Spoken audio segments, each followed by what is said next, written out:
Hi friends, ನಮಸ್ತೆ ಎಲ್ಲರಿಗೂ. ನಾನು ಚೈತ್ರ. ವೆಲ್ಕಮ್ ಟು ಚೈತ್ರ ಕುಕಿಂಗ್ಗೆ ಸ್ವಾಗತ. ನಾನಿವತ್ತು ಮಸಾಲ ರಾಗಿ ಅಂಬಲಿನ ಮಾಡ್ತಾಯಿದ್ದೀನಿ.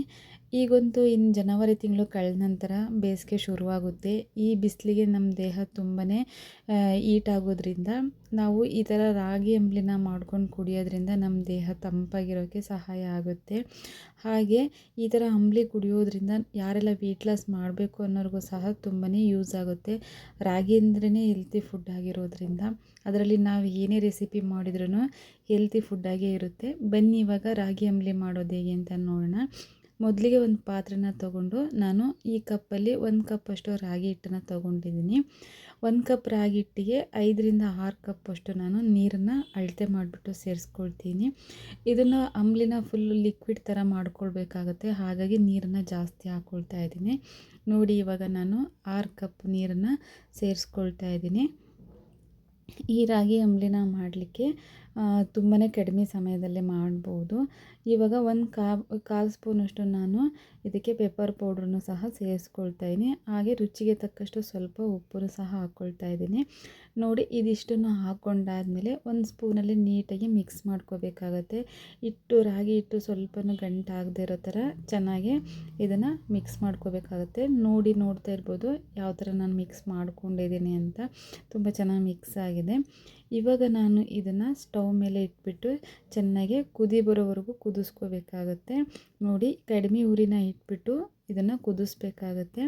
ಇದು ರಾಗಿ ಕುದಿ ಬರೋವರೆಗೂ ಈ ಥರ ಕೈ ಬಿಡ್ದೇ ಒಂದು ಸ್ಪೂನಲ್ಲಿ ಈ ಥರ ತಿರುಗಿಸ್ತಾ ಇರಬೇಕಾಗುತ್ತೆ. ನೋಡಿ, ಹಾಗೇ ಇಟ್ಟರೆ ತಳದಲ್ಲಿ ಸ್ವಲ್ಪ ಗಂಟಾಗಿಬಿಡುತ್ತೆ. ಅದಕ್ಕೋಸ್ಕರ ಈ ಥರ ಕೈ ಬಿಡ್ದೇ ತಿರುಗಿಸ್ಕೋಬೇಕಾಗತ್ತೆ. ಕುದಿ ಬರೋವರೆಗೂ ಈ ಥರ ತಿರುಗಿಸ್ಕೊಂಡು ಇದನ್ನು ಒಂದು ಅದಕ್ಕೆ ಚೆನ್ನಾಗಿ ಬೇಯಿಸ್ಕೊಳ್ಳೋಣ.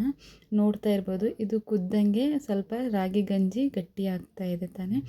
ಈ ಥರ ಗಟ್ಟಿ ಆಗೋವರೆಗೂ ನೀಟಾಗಿ ಒಂದು 3 ಮಿನಿಟ್ಸಲ್ಲೇ ಈ ಥರ ಗಟ್ಟಿ ಆಗಿಬಿಡುತ್ತೆ. ಕುದಿ ಬಂದು ಅಲ್ಲೇವರೆಗೂ ಚೆನ್ನಾಗಿ ಇದನ್ನು ಕುದಿಸ್ಕೋಬೇಕಾಗುತ್ತೆ. ನೋಡಿ, ಇವಾಗ ರಾಗಿ ಗಂಜಿ ಇದನ್ನು ರೆಡಿ ಮಾಡ್ಕೊಂಡಿದ್ದೀನಿ. ಈ ಗಂಜಿ ಜೊತೆಗೆ ನಾನು ಮಸಾಲ ಮಜ್ಜಿಗೆನ ಮಾಡ್ಕೊಳ್ತಾ ಇದ್ದೀನಿ. ಇದು ಮಜ್ಜಿಗೆ ಮತ್ತು ಇದು ರಾಗಿ ಗಂಜಿನ ಮಿಕ್ಸ್ ಮಾಡಿಕೊಂಡು ಕುಡಿಬೇಕಾಗತ್ತೆ. ಹಾಗಾಗಿ ಇದನ್ನು ಕುಡಿಯೋದ್ರಿಂದ ನಮ್ಮ ದೇಹ ತುಂಬ ತಂಪಾಗಿರುತ್ತೆ.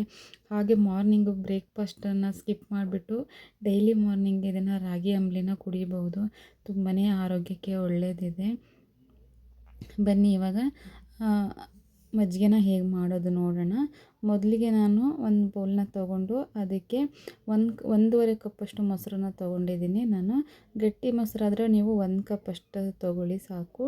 ಇವಾಗ ನಾನು 1.5 ಕಪ್ಪಷ್ಟು ನಾನು ಮೊಸರನ್ನ ತೊಗೊಂಡು ಇದಕ್ಕೆ 1 ಕಪ್ಪಷ್ಟು ನೀರನ್ನು ಸಹ ಸೇರಿಸ್ಕೊಳ್ತಾ ಇದ್ದೀನಿ. ನೋಡ್ತಾ ಇರ್ಬೋದು ನೀವೇ. ಇವಾಗ ಈ ಮೊಸರು ಜೊತೆಗೆ ನೀರನ್ನ ಸೇರಿಸ್ಕೊಂಡಾದ್ಮೇಲೆ 1/4 ಇಂಚಷ್ಟು ನಾನು ಶುಂಠಿನ ತುರಿದ್ಬಿಟ್ಟು ಹಾಕ್ಕೊಳ್ತಾ ಇದ್ದೀನಿ. ನೋಡಿ, ಇವಾಗ ಶುಂಠಿನ ಹಾಕ್ಕೊಂಡಾದ್ಮೇಲೆ ಒಂದು ಅರ್ಧ ಮೆಣಸಿನ್ಕಾಯಿನ ಚಿಕ್ಕದಾಗಿ ಕಟ್ ಮಾಡಿಟ್ಕೊಂಡಿದ್ದೀನಿ. ಹಾಗೆ ಸ್ವಲ್ಪ ಕೊತ್ತಂಬರಿ ಸೊಪ್ಪು ಮತ್ತು ಒಂದು ಅರ್ಧ ಈರುಳ್ಳಿನ ಚಿಕ್ಕದಾಗಿ ಕಟ್ ಮಾಡ್ಕೊಂಡಿದ್ದೀನಿ. ಅದನ್ನು ಈ ಮಜ್ಜಿಗೆ ಒಳಗೆ ಸೇರಿಸ್ಕೋಬೇಕಾಗತ್ತೆ. ಹಾಗೆ ಈ ರಾಗಿ ಗಂಜಿನ ತಣ್ಣಗಾಗಲಿಕ್ಕೆ ಬಿಡೋಣ. ನೋಡಿ, ಇದನ್ನು ತಣ್ಣಗಾದ್ಮೇಲೆ ಮಜ್ಜಿಗೆನ ಸೇರಿಸ್ಬಿಟ್ಟು ಕುಡಿಬೇಕಾಗತ್ತೆ. ಹಾಗಾಗಿ ಇವಾಗ ರಾಗಿ ಗಂಜಿ ಪೂರ್ತಿ ತಣ್ಣಗಾಗಿದೆ. ಇವಾಗ ನಾನು ಇದಕ್ಕೆ ಮಾಡಿಟ್ಟಿರುವಂತಹ ಮಜ್ಜಿಗೆ ಮಸಾಲನ ಸೇರಿಸ್ಕೊಂಡು ನೀಟಾಗಿ ಮಿಕ್ಸ್ ಮಾಡ್ಕೋಬೇಕಾಗತ್ತೆ. ನೋಡಿ, ಮಿಕ್ಸ್ ಆಗ್ತಾ ಇದ್ದಂತೆಯೇ ಫುಲ್ ಕಲರ್ ಚೇಂಜ್ ಆಗ್ತಾ ಇರುತ್ತೆ. ಈ ಕಲರ್ ಚೇಂಜ್ ಆಗೋವರೆಗೂ ನೀಟಾಗಿ ಮಿಕ್ಸ್ ಮಾಡ್ಕೋಬೇಕಾಗತ್ತೆ. ಇದಿಷ್ಟನ್ನು ಮಾಡಿಕೊಂಡ್ರೆ ಮಸಾಲ ರಾಗಿ ಅಂಬಲಿ ರೆಡಿ ಆಗಿದೆ.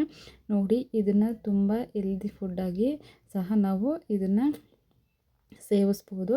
ಹಾಗೆ ನಮ್ಮ ಆರೋಗ್ಯಕ್ಕೆ ತುಂಬಾ ಒಳ್ಳೆಯದಿದೆ. ಈ ಬೇಸಿಗೆಯಲ್ಲಂತೂ ನೀವು ಮಾರ್ನಿಂಗ್ ಬ್ರೇಕ್ಫಾಸ್ಟ್ನ ಸ್ಕಿಪ್ ಮಾಡಿಬಿಟ್ಟು ಈ ಥರ ರಾಗಿ ಅಂಬಲಿನ ಕುಡಿಯೋದ್ರಿಂದ ನಮ್ಮ ದೇಹ ತುಂಬಾ ತಂಪಾಗಿರುತ್ತೆ.